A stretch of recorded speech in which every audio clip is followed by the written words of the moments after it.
என்ன பண்ணா படிக்கிறியம்மா? என்னம்மா படிக்கா? படிக்கலாம் பார்த்துக்கிடுங்க. புக்கை நேராக வச்சு படிக்கணும், அப்படி தலைகீழ வச்சு படிக்கப்படாது பார்த்துக்கிடுங்க. சரியாங்க? என்ன படிக்கிறீங்க? ஏபிசிடியா? ஸ்கூலுக்கு போயிட்டு எப்போ வந்தா? என்ன படிச்சா ஸ்கூல்ல? அதுதான் படிச்சியா? வருஷ கணக்கா ஏபிசிடி மட்டும் 4 எழுத்து படிச்சிட்டு இருக்க. மிச்சம் இருக்க எழுத்தெல்லாம் எப்போ படிப்பா? சொல்லு, ஏபிசிடி சொல்ல பார்த்துட்ட.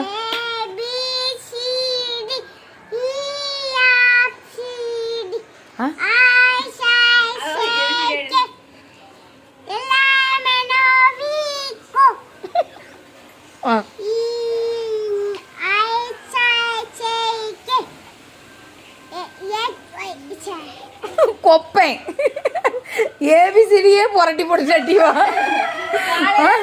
என்னல ஏபிசிடி இது? ஒன்னே வச்சு படிச்சு தரா பாரு டீச்சர்.